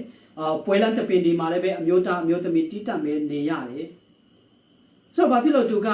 မာရိကိုအမတာမတတ္တိရှိတဲ့တန့်ရှင်းသောတတ္တိရှင်အဖြစ်သူ့ကိုပြောတယ်ဆိုလို့ရှိရင်သူကစပြည့်ကြီးကုံသွားတဲ့အခါမှာကုံသွားတဲ့အကြောင်းကိုသူကပြောပါတယ်ဆိုတော့ပြောချင်တာခင်နာရဲ့အဆိုအရဆိုလို့ရှိရင်အဲ့လိုအမျိုးသမီးတွေကဒီလိုမျိုးကိစ္စတွေမှာသူတို့ပါဝင်ခွင့်ပြောဆိုပါနေတာဖြစ်ပါတယ်သူတို့ရဲ့ဒလိထုံးစံမှာဣသေလလူမျိုးတွေရဲ့ဒလိမှာအဲ့လိုမျိုးနေရာတွေမှာဝင်ပြီးတော့အမျိုးသမီးတွေကဝင်ရောက်ဆုပ်ပက်ခွင့်မရှိဘူးဆိုတာခင်နာကပြောချင်တာဖြစ်ပါတယ်ဒါပေမဲ့မာရိကတော့ဒီအမျိုးသမီးတွေကိုနှိမ်နဲ့ခွဲခြားဆက်ဆံတဲ့ဒလိထုံးတမ်းတွေကိုလုံးဝကြော်လွန်ပြီးတော့သူကစပိရီကုံတဲ့အကြောင်းကိုသူရှေ့တန်းတက်ပြီးတော့ရှေ့မှာနေပြီးတော့သူရဲရဲဝံ့ဝံ့ပြောသွားပါတယ်။ဒါပြီးတော့သူကအမျိုးသားနဲ့အမျိုးသမီးပွဲလမ်းတပင်ဒီမှာအတူမနေရဘူးဆိုတာတိပေမဲ့သူစပိရီကုံသွားတာသူပြီးတဲ့အခါမှာယေရှုနဲ့အဖွဲ့ဒီအစေခံနေနဲ့နားမှာတူနေပြီးတော့သူအဲ့ဒီအကြောင်းကိုသူစီစဉ်ပါတယ်။ဆိုတော့ပြောချင်တာကမာရိကဣသေလလူမျိုးတွေရဲ့အမျိုးသားအမျိုးသမီးခွဲခြားတဲ့ဒလိထုံးတမ်းကိုသူလုံးဝချိုးပစ်ပလိုက်တယ်။လုံးဝသူကဘေးဖယ်ပလိုက်တယ်ပေါ့လေ။ဆိုတော့အဲ့ဒီတော့ကြောင့်ခင်နာကအင်မတန်မှတတ်သိရှိတဲ့တန့်ရှင်းတဲ့တတ်သိရှင်ဆိုပြီးတော့သူ့ကိုဖော်ပြတာကျွန်တော်တို့တွေ့ရပါတယ်။သူ့ရဲ့ယုံကြည်ခြင်းနဲ့သူ့ရဲ့တတ်သိကြောင့်ဒီမင်္ဂလာဆောင်တဲ့မိသားစုကအဆက်ကွဲတဲ့အရာကနေသူတို့လွတ်မြောက်ပါတယ်မာရိရဲ့ယုံကြည်ခြင်းနဲ့မာရိရဲ့တတ်သိကျွန်တော်တို့တွေ့ရပါတယ်သူဟာအင်မတန်မှကြီးမားတဲ့ယုံကြည်ခြင်းရှိတယ်လို့မမှန်ကန်တဲ့တရားမမျှတတဲ့ဒလိထုံးတမ်းတွေကိုလည်းပဲသူကကြော်လွှားပါတယ်သူပစ်ပယ်ပါတယ်ဆိုတာကျွန်တော်တို့တွေ့ရပါတယ်ဆိုတော့ပိုက်လေးမှာကျွန်တော်တို့တွေ့ရတယ်လဲဆိုလို့ရှိရင်ယေရှုခရစ်ကဘာပြောတယ်လဲဆိုလို့ရှိရင်မာရိကယေရှုကိုသူစပိရီကုံသွားတဲ့အကြောင်းပြောတဲ့အခါမှာယေရှုကသူ့အမေကိုဘာပြန်ပြောတယ်လဲဆိုလို့ရှိရင်အချင်းမိန်းမတဲ့တင်းတင်းငါနဲ့အပေငါနဲ့အပေတို့ဆိုင်တယ်နီငါအချိန်မရောက်သေးငါနဲ့ပါဆိုင်တယ်လေငါအချိန်မရောက်သေးဘူးအချင်းမိန်းမဆိုပြီးတော့သူ့အမေကိုပြောပါတယ်ဆိုအချင်းမိန်းမလို့ပြောလိုက်တော့ယေရှုခရစ်ကသူ့အမေကိုအချင်းမိန်းမလို့ပြောလိုက်တော့တချို့ရဲ့အမြင်မှာအထူးသဖြင့်ကျွန်တော်တို့ချင်းလူမျိုးတွေဗမာလူမျိုးတွေအတွက်ကိုယ့်အမေကိုအချင်းမိန်းမလို့ပြောတာကအင်မတန်မှရိုင်းဆိုင်တဲ့အရာလို့ကျွန်တော်တို့ကထင်တတ်ကြပါလိမ့်မယ်ဒါပေမဲ့ရှေးခက်ကဂျူးလူမျိုးတွေကအချင်းမိန်းမလို့ပြောတာကသူတို့ကို honor သူတို့ကိုလေးစားတဲ့အနေနဲ့အချင်းမိန်းမဆိုတဲ့စကားလုံးကိုတုံးကြလေရှိတယ်ဆိုပြီးတော့ပညာရှင်တွေကပြောကြပါတယ်ပြောချင်တာကျွန်တော်တို့ရဲ့ယဉ်ကျေးမှုအရာဆိုလို့ရှိရင်ကိုယ့်အမေကိုအချင်းမိန်းမလို့ပြောတာအင်မတန်မှရိုင်းဆိုင်တာဖြစ်ပေမဲ့သူတို့အတွက်တော့ဂျူးလူမျိုးတွေရှေးခေတ်ကဂျူးလူမျိုးတွေအတွက်တော့ရိုင်းဆိုင်တဲ့အရာမဟုတ်ဘူးဒါဟာလေးစားတဲ့ကြီးညိုတဲ့စကားလုံးပဲဖြစ်တယ်ဆိုတာတချို့ကဖော်ပြတာကျွန်တော်တို့တွေ့ရပါတယ်ဆိုယေရှုခရစ်ကသူ့အမေကိုအမေလို့မခေါ်ဘဲနဲ့အချင်းမိန်းမလို့ခေါ်ရခြင်းအကြောင်းရင်းတစ်ခုကပါလဲဆိုလို့ရှိရင်ယေရှုခရစ်ကသူကအမှုတော်လုပ်ငန်းကိုစပြီးတော့ဆောင်ရွက်နေပြီဖြစ်တဲ့အတွက်ကြောင့်သူကမာရိနဲ့ယောသရဲ့သားတော်မဟုတ်ဘဲနဲ့ဖယားရဲ့သားတော်အဖြစ်နဲ့သူကစပြီးတော့အမှုတော်ထမ်းဆောင်နေပြီဖြစ်တဲ့အတွက်ကြောင့်သူ့ရဲ့လူသားရဲ့သားဖြစ်ခြင်းကိုသူကဘေးဖယ်ပြီးတော့ဖယားရဲ့သားတော်ဖြစ်ခြင်းကိုသူကယူတဲ့အတွက်ကြောင့်သူ့အမေကိုအမေလို့မခေါ်ဘဲနဲ့အချင်းမိန်းမလို့ခေါ်တာဖြစ်မယ်သူ့ရဲ့ဖယားသားဖြစ်ခြင်းကိုသူပုံဖော်ခြင်းတဲ့အတွက်ကြောင့်ဖြစ်မယ်ကြောင့်မာရိကလည်းပဲပါလဲဆိုလို့ရှိရင်ငါသားလို့သူ့ကိုလုံးဝမခေါ်ပါဘူးယေရှုလို့သူကသုံးပါတယ်ငါသားလို့သူကမပြောဘူးသူ့ရဲ့သားယေရှုကလည်းပဲမာရိကိုအမေလို့မဖော်ပြပါဘူးဆိုတော့ပြောချင်တာပါလဲဆိုလို့ရှိရင်ယေရှုခရစ်ကအမှုတော်လုပ်ငန်းကိုစပြီးဖြစ်တဲ့အတွက်ကြောင့်သူဟာဖယားသားအဖြစ်နဲ့အမှုတော်ဆောင်နေပြီဖြစ်တဲ့အတွက်ကြောင့်သူ့ရဲ့လူသားဖြစ်ခြင်းကိုသူကဘေးဖယ်တာဖြစ်ပါတယ်သူဟာလူသားခဏခဏပြောပါတယ်ဒီနေရာထဲမှာမဟုတ်ပါဘူးသူကားတိုင်ပေါ်တက်တဲ့အခါမှာလည်းပဲသူ့ညီကို ပြောပါတယ်ဆိုတော့ဒီအချင်းမိမဆိုတာသူ့အမေအတွက်ခဏခဏယေရှုကသုံးတာကျွန်တော်တွေ့ရပါတယ်ဒါကသူ့ရဲ့ဖျားသားဖြစ်ခြင်းကိုသူကပုံဖော်ခြင်းနဲ့အတွက်ကြောင့်ပဲဖြစ်တယ်ဆိုတာကိုကျွန်တော်တွေ့ရပါတယ်ဒါပေမဲ့ယေရှုခရစ်ကဘာကိုဆက်ပြီးတော့ပြောတယ်လဲဆိုလို့ရှိရင်ငါအချိန်မရောက်သေးဘူးငါအချိန်မရောက်သေးဘူးငါမလုံနိုင်ဘူးဆိုပြီးတော့ယေရှုကသူ့အမေကိုပြန်ပြီးတော့ပြောပါတယ်ဆိုတော့အချိန်မရောက်သေးဘူးဆိုတာဘာကိုပြောချင်တာလဲဆိုပြီးတော့ကျွန်တော်ကြည့်တဲ့အခါမှာဆိုတော့ငါအချိန်မရောက်သေးဘူးဆိုတာသူကအခန်းကြီး9မှာလည်းသူသုံးတယ်အခန်းကြီး10မှာလည်းပဲသူသုံးတယ်သူပြောချင်တာကသူအချိန်ရောက်တဲ့အချိန်ကပယ်ချိန်လဲဆိုလို့ရှိရင်ကားတိုင်ချမ်းပြီးတော့ကားတိုင်ပေါ်မှာကျွန်တော်လူသားတွေအတွက်အတေခံတဲ့အချိန်ကိုသူကြိုပြီးတော့ပြောချင်တာဖြစ်ပါတယ်ဆိုတော့အဲ့ဒီအချိန်မရောက်သေးတဲ့အတွက်ဒီအရာတွေကိုကျွန်တော်မလုပ်နိုင်ဘူးဆိုပြီးတော့ယေရှုကပြောချင်တာဖြစ်ပါတယ်သူ့ရဲ့အချိန်ဆိုတာကားတိုင်ပေါ်မှာကျွန်တော်လူသားတွေအတွက်အတေခံတဲ့အချိန်ကိုသူပြောချင်တာဖြစ်ပါတယ်ဆိုတော့ကျွန်တော်ယုံကြည်သူတွေအတွက်ငါအချိန်မရောက်သေးဘူးဆိုတာဘာအတိတ်ပဲရှိတယ်ဆိုလို့ရှိရင်ကျွန်တော်ယုံကြည်သူတွေကတခါတည်းရန်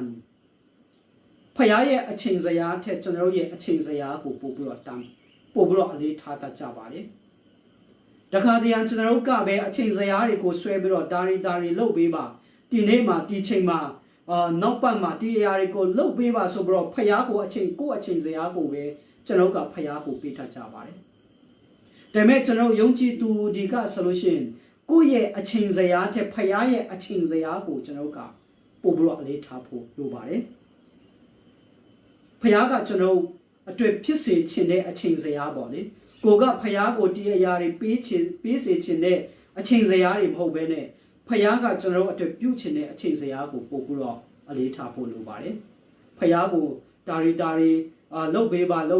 ပယ်ချိန်မှာဒီအရာတွေပေးပါဆိုပြီးတော့ကိုယ့်အချိန်စရာကိုဖခင်ကိုပေးတာတဲ့ဖခင်ရဲ့အချိန်စရာအတိုင်းကျွန်တော်လိုက်လျှောက်အသက်ရှင်တဲ့ယုံကြည်သူတွေဖခင်ရဲ့အချိန်ကိုစောင့်ဆိုင်တဲ့ယုံကြည်သူတွေဖြစ်ဖို့လိုအပ်တယ်ဆိုတာဒီကျမ်းစာအဖြစ်ကျွန်တော်သိရရှိပါတယ်အပိုက်6မှာအခန်းငယ်6မှာဆိုလို့ရှိရင်ကျွန်တော်ပါတွေ့ရတယ်လဲဆိုလို့ရှိရင်ယေရှုခရစ်ကနောက်ဆုံးသူကစပိတ်ရေကိုစပိတ်ရေပြောင်းပါတယ်ဆိုအပြင်မှာထားတဲ့အိုးတွေပေါ့လေအဲ့ဒီအိုးတွေကပါလဲဆိုလို့ရှိရင်သူတို့ဤဒေလာလူမျိုးတွေက purification လို့ခေါ်တယ်သူတို့ရဲ့စင်ကြယ်ခြင်းအတွက်ပေါ့လေပြောချင်တာသူတို့မှာစင်ကြယ်ခြင်းကျင့်ဝတ်ဒလိသူတို့မှာရှိတယ်အထူးသဖြင့် Passover နီးလာတဲ့ချိန်မျိုးမှာဆိုလို့ရှိရင်သူတို့ကဒီစင်ကြယ်ခြင်းဒလိကိုသူတို့ကလှုပ်ဆောင်လေးရှိပါတယ်ပြောချင်တာအိုးထဲမှာသူတို့စင်ကြယ်ခြင်းအတွက်ထားတဲ့ရေတွေနဲ့သူတို့ကဆေးကြောတဲ့လုပ်ငန်းပေါ့လေကိုဆေးကြောတဲ့စင်ကြယ်စေတဲ့ဆေးကြောတဲ့အတိတ်ပဲဆောင်တဲ့ဒလေးတွေသူတို့မှာကျင့်သုံးကြပါတယ်အဲ့ဒီအတွက်ထားတဲ့အိမ်ပြင်မှာထားတဲ့အိုး6လုံးအကြီးကြီး6လုံးရှိပါတယ်ဆိုတော့အဲ့ဒီ6လုံးထဲမှာယေရှုခရစ်ကရေဖြည့်ခိုင်းပါတယ်ရေအပြည့်ဖြည့်ခိုင်းပြီးတော့နောက်ဆုံးအဲ့ဒီရေတွေကိုသူကစပြည့်ရေဖြည့်အောင်နမိတ်လက္ခဏာပြပြီးတော့ပြုပြင်ပြောင်းလဲတာကျွန်တော်တို့တွေ့ရပါတယ်ဆိုတော့အဲ့ဒီနေရာမှာလည်းပဲယေရှုခရစ်ကဣသေလလူမျိုးရဲ့ဒလိထုံးတန်းကိုအပြင်ပန်းဆန်လုံးနဲ့ဒလိထုံးစံကိုသူဖျောက်ဖြစ်ပလိုက်တာကျွန်တော်တို့တွေ့ရပါတယ်။ဘာဖြစ်လို့လဲဆိုတော့အဲ့ဒီချိန်တုန်းက Pharisee အမတမ strict ဖြစ်တဲ့အမတမစီကံကြီးတဲ့ Pharisee တွေကဒီ purification စင်ကြယ်ခြင်းအတွက်အသုံးပြုတဲ့အိုးတွေကိုကြိုက်တယ်လို့သုံးပိုင်ခွင့်သူတို့ကခုမပြုဘူး။ဒါပြီးတော့ဒီအိုးတွေထဲမှာရှိတဲ့ရေတွေကိုလည်းပဲအမျိုးမျိုးပြောင်းလဲပိုင်ခွင့်သူတို့မှာမရှိဘူး။ဆိုတော့ပြောချင်တာကPharisee တွေအတွက်ဆိုလို့ရှိရင်ဒီအိုးထဲကရေတွေကိုအယောင်အမျိုးမျိုးအယတာအမျိုးမျိုးပြောင်းလဲပစ်တာဟာသူတို့ရဲ့ဂျူတာထုံတန်ကိုဖြစ်စည်းတာနဲ့အတူတူပဲဒါဟာယူဒထုံတန်ကိုမလေးမစားလုပ်တာပဲဒါပေမဲ့ယေရှုကအဲ့ဒီနေရာမှာအဲ့ဒါကိုခရုမဆိုင်ပဲနဲ့သူကအထဲမှာရေကိုစပစ်ရေဖြစ်အောင်ရေဖြည့်ခိုင်းပြီးတော့စပစ်ရေဖြစ်အောင်သူကလှုပ်လိုက်တာကျွန်တော်တွေ့ရပါတယ်။ဒါပါကိုပြတယ်လဲဆိုလို့ရှိရင်အပြင်ပန်းကျွန်တော်ရဲ့ဖြစ်တည်မှုတွေအပြင်ပန်းကျွန်တော်ရဲ့လှုပ်ဆောင်မှုတွေအပြင်ပန်းကျွန်တော်ရဲ့ဒလက်ထုံးတန်းနေတဲ့လူတွေရဲ့အတက်လူတွေရဲ့ရှက်ကြောက်ခြင်းကိုကယ်တင်ဖို့ကယေရှုခရစ်ကအဓိကထားပါတယ်။ဒီရေထဲကဟာတွေကိုအမျက်တနိုးထားနေတာထက်ဒ ဒီမင်္ဂလာဆောင်ပွဲမှာရှိတဲ့အင်ရှင်တွေအဆက်တကွဲမဖြစ်ဖို့ကိုယေရှုခရစ်ကပို့ပြီးတော့တန်ဖိုးထားပါတယ်ပြောချင်တာဒလေထုံးတန်းနေတဲ့လူတွေကိုယေရှုခရစ်ကပို့ပြီးတော့တန်ဖိုးထားတတ်ကြပါတယ်တခါတည်းကျွန်တော်ကလူတွေထက်ဒလေထုံးတန်းနေကိုပို့ပြီးတော့တန်ဖိုးထားကြပါတယ်ဖာရိဆဲကအဲ့လိုပါပဲသူတို့ရဲ့ယူဒထုံးတန်းကိုလူတွေထက်ပို့ပြီးတော့တန်ဖိုးထားတယ်အဲ့ဒါကိုယေရှုခရစ်ကပြုပြင်ပြောင်းလဲပလိုက်တာဒါတွေကိုယေရှုခရစ်ကဖြစ်စီပလိုက်တာကိုကျွန်တော်တို့တွေ့ရပါတယ်အပိုင်ငယ်ခွန်မှာအခန်းငယ်ခွန်မှာကျွန်တော်ပါတွေ့ရတယ်လေဆိုလို့ရှိရင်အဲ့ဒီအိုးအကြီးကြီးဖြစ်တဲ့အကြီးကြီးအိုး6လုံးထဲမှာစပိရီအပြည့်ထဲတာကျွန်တော်တို့တွေ့ရပါတယ်ဆိုတော့နောက်ဆုံးအဲ့ဒါကိုအစိခံတွေကပွဲအုပ်ပေါ့လေပွဲစီစဉ်တဲ့ဒီစာရေးတောက်ရေးကိုတာဝန်ယူတဲ့ခေါင်းဆောင်ကိုအစိခံတွေကပြောတဲ့အခါမှာဒီပွဲအုပ်ကဒီစပိရီကိုမြည်ပြီးတော့အင်မတန်မှအော်ပါတယ်အခုနပြောသလိုပဲအဲ့ဒီချိန်မှာသူတို့ဓာတ်ကိုခေါ်ပြီးတော့သူအော်ပဲသူကသူတို့ဓာတ်ကိုပြောတာကျွန်တော်တို့တွေ့ရပါတယ်ဆိုတော့ဤတေလာလူမျိုးတွေအတွက်ခုနပြောသလိုပဲသူတို့ရဲ့မင်္ဂလာဆောင်ပွဲကအင်မတန်မှအရေးပါတဲ့ဒလေးတစ်ခုဖြစ်ပါတယ်ဆိုတော့မင်္ဂလာဆောင်ပွဲကို9ရက်တိလုပ်ပြီးတော့အပျော်ရွှင်ဆုံးဖြစ်အောင်ဘာမှလိုလေသေးမရှိအောင်ဒါပြီးတော့ဖိတ်ထားလည်းပဲတစ်မျိုးလုံးတစ်ရွာလုံးကိုဖိတ်ပြီးတော့ခန်းခန်းနာနာနဲ့အပျော်ရွှင်ဆုံးဖြစ်အောင်တပတ်တာ9ရက်လုံးသူတို့ကကျင်းပကြပါတယ်ပြောချင်တာပါလဲဆိုရှင်ဒီလိုမျိုးအင်မတန်မှအရေးပါတဲ့အပျော်ရွှင်ဆုံးဖြစ်ရမယ့်မင်္ဂလာဆောင်ပွဲမှာစပိရီကုံသွားတယ်ဆိုတာအင်မတန်မှအရှင်ရဲ့အတွက်ရှိရမယ့်အရာဖြစ်ပါတယ်စစ်တံမကလို့ဒီပွဲပြီးသွားပြီးတော့နောင်နှစ်ပေါင်းများစွာလည်းပဲတူမင်္ဂလာဆောင်ပွဲတုန်းကစပိရီလည်းကုံသွားတယ်ကျွန်တော်စားစရာလည်းမရှိခဲ့ဘူးလောက်အောင်လည်းကျွန်တော်ကိုမကြွေးခဲ့ဘူးဆိုပြီးတော့တရွာလုံးကတမျိုးလုံးကနှစ်ပေါင်းများစွာဆက်ပြီးတော့ပြောရအောင်မဲ့ပြောကြပြီးတော့ဒီမီတာစုအတွက်မင်္ဂလာဆောင်ပွဲပြီးသွားရင်လည်းပဲသူတို့ရဲ့ရရွာမှာသူတို့ရဲ့မြို့မှာသူတို့ရှက်เสียဖြစ်လာမဲ့အရာပေါ့လေဒါပေမဲ့အဲ့ဒီအရာကနေယေရှုခရစ်ကသူတို့ကိုကယ်တင်တာကျွန်တော်တို့တွေ့ရပါတယ်သူတို့ရဲ့မင်္ဂလာဆောင်ပွဲမှာစပိရီကုံသွားပါတယ်စပိရီကုံသွားတဲ့အရာကနေသူတို့ကိုပြန်ပြီးတော့ကယ်တင်ပါတယ်ယုံကြည်သူတမမိတ်ဆွေများကျွန်တော်ရဲ့နေ့စဉ်အသက်ရှင်တဲ့ခါမှာလည်းပဲကျွန်တော်ရဲ့အသက်တာမှာလည်းပဲစပိရီကုံသွားတဲ့ဘဝလိုမျိုးကျွန်တော်ခံစားတဲ့အချိန်တွေအများကြီးရှိမှာပဲကျွန်တော်အင်အားတွေကုန်ခါတဲ့အချိန်တွေအများကြီးရှိပါပဲကျွန်တော်ရဲ့ဘဝတွေဆုံးရှုံးသွားပြီးတော့ကျွန်တော်ခံစားတဲ့အချိန်တွေအများကြီးရှိမှာပဲအမိအခုမဲ့နေတယ်လို့ကျွန်တော်ခံစားတဲ့အချိန်အများကြီးရှိမှာပဲကျွန်တော်ဘဝကိုအဆုံးပေးခြင်းတဲ့စိတ်တွေအချိန်တွေအများကြီးပဲရှိမှာပဲဆိုတော့အဲ့လိုမျိုးကျွန်တော်ဘဝမှာဝိုင်စပိရီကုံသွားတယ်ပါမမဟုတ်တော့ဘူးလို့ကျွန်တော်ခံစားတဲ့ချိန်မျိုးမှာပြင်တယ်ယေရှုခရစ်ကကျွန်တော်ကိုကယ်တင်နိုင်တဲ့သူဖြစ်တယ်မရှိတဲ့အရာကိုရှိအောင်ဖန်ဆင်းနိုင်တဲ့ယေရှုခရစ်ကကျွန်တော်ကိုကယ်တင်နိုင်တယ်ဆိုတာကျွန်တော်တွေ့ရပါတယ်ယုံကြည်သူတမမိတ်ဆွေများကျွန်တော်နေ့စဉ်အသက်ရှင်တဲ့အခါမှာကျွန်တော်ရဲ့ဘဝမှာကျွန်တော်ရဲ့ဘဝဟာတုံညဖြစ်ပြီလို့ခံစားတဲ့ချိန်မှာပြင်တင်ယေရှုခရစ်ကကျွန်တော်ရဲ့ဘဝကို30 100 ဖြစ်အောင်ပြန်ပြီးတော့လုပ်နိုင်တဲ့ယေရှုဖြစ်တယ်ဆိုတာကိုကျွန်တော်ခံယူဖို့ဖြစ်ပါတယ်ကျွန်တော်ရဲ့ဘဝတစ်ခုလုံးပြိုလဲသွားပြီးတော့ကျွန်တော်ခံစားတဲ့အချိန်မှာပြင်တင်ကျွန်တော်ရဲ့ဘဝကိုပြန်ပြီးတော့ထူမပေးနိုင်တဲ့ယေရှုဖြစ်တယ်ဆိုတာကျွန်တော်ယုံကြည်နိုင်ဖို့လိုပါတယ်ကျွန်တော်ရဲ့ဘဝမှာအားကိုးစရာမရှိဘူးလို့ခံစားတဲ့ချိန်မှာပြင်တင်ကျွန်တော်မျှော်လင့်ချက်လုံးဝအဆုံးသတ်သွားတဲ့ချိန်မှာပြင်တင်ကျွန်တော်ကိုပြန်ပြီးတော့မျှော်လင့်ခြင်းပေးနိုင်တဲ့ယေရှုဖြစ်တယ်ဆိုတာကိုကျွန်တော်ခံယူဖို့ဖြစ်ပါတယ်ကျွန်တော်ရဲ့ဘဝမှာပါမမကြံတော့ဘူးဆိုပြီးတော့ခံစားနေတဲ့အချိန်မှာပြင်တင်ကျွန်တော်ရဲ့ဘဝကိုပြန်ပြီးတော့ပြည့်ရှံလာအောင်ပြန်ပြီးတော့ဖြစ်စီပေးနိုင်တဲ့ယေရှုဖြစ်ပါတယ်ဆိုယေရှုခရစ်ကဒီဝိုင်းကိုကုံသွားတဲ့စပိရီကိုပြန်ပြီးတော့ဖြည့်လိုက်တော့ပို့ပြီးတော့ချုံမြင်တဲ့ပို့ပြီးတော့အယတာရှိတဲ့စပိရီလည်းပဲဖြစ်ပါတယ်ကျွန်တော်ရဲ့ဘဝတွေမှာကျွန်တော်ရဲ့ဘဝမှာပို့ပြီးတော့ချုံမြင်တဲ့ဘဝကျွန်တော်ရဲ့ဘဝမှာပို့ပြီးတော့အောင်မြင်တဲ့ဘဝကျွန်တော်ရဲ့ဘဝမှာပို့ပြီးတော့လှပတဲ့ဘဝကိုယေရှုခရစ်ကပေးနိုင်တယ်ဆိုတာကိုကျွန်တော်ယုံကြည်ဖို့ရန်အတွက်ဒီနေ့တိုက်တွန်းလိုပါတယ်ဆိုတော့ယေရှုခရစ်ကစ စပစ်ရေကနေစပစ်ရေကိုပြောင်းလိုက်နမိတ်လက္ခဏာပြပြီးတော့ပြောင်းလိုက်တဲ့အခါမှာစပစ်ရေကလည်းပဲအများကြီးပဲပိုရှံပါတယ်ဆိုတော့အိုး6လုံးဆိုတာအင်မတန်မှများပါတယ်အင်မတန်မှကြီးမားတဲ့အိုး6လုံးဖြစ်ပါတယ်ဆိုတော့အဲ့ဒီထဲမှာရှိတဲ့စပစ်ရေကအင်မတန်မှဒီမင်္ဂလာဆောင်ပွဲမှာလာတဲ့လူတွေတောက်လို့မပိုနိုင်အောင်ပိုရှံတဲ့စပစ်ရေတွေဖြစ်ပါတယ်ဖရာသခင်ရဲ့မေတ္တာဖရာသခင်ရဲ့ကျေးဇူးတော်ဟာယုံကြည်သူကျွန်တော်တို့ရဲ့တက်တာမှာအမြဲတမ်းပဲပိုရှံနေတယ်ဆိုတာကျွန်တော်မမေ့ဖို့ရန်လည်းပဲဒီနေ့တိုက်တွန်းလိုပါတယ်။ဒါပြီးတော့ယေရှုခရစ်ကအဲ့လိုရေကိုစပစ်ရေအဖြစ်နဲ့သူပြောင်းလိုက်တဲ့အခါမှာရေကိုစပစ်ရေအဖြစ်ပြောင်းလိုက်တဲ့အကြောင်းကိုသိသွားတဲ့လူတွေကဘသူတွေလဲမာရိနဲ့အစေခံနေပေါ့လေ။ဆိုတော့ခုနဖတ်သွားတဲ့ကျမ်းချက်အရယေရှုခရစ်ကရေကိုစပစ်ရေအဖြစ်ပြောင်းလိုက်တယ်ဆိုတာကိုမသိတဲ့သူကပွဲအုပ်လို့ခေါ်တယ်ပွဲကိုစီစဉ်တဲ့သူဖြစ်တယ်ပေါ့လေတော့စင်တာပါလဲဆိုလို့ရှိရင်ပွဲကိုစီစဉ်တဲ့ခေါင်းဆောင်က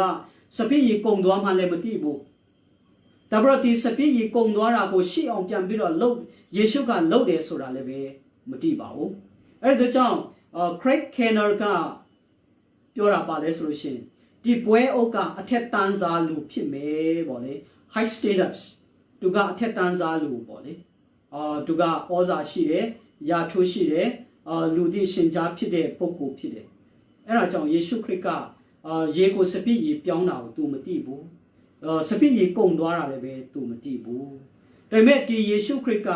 ရေကိုစပစ်ရေပြောင်းအောင်လုပ်သွားတာသိတဲ့လူတွေက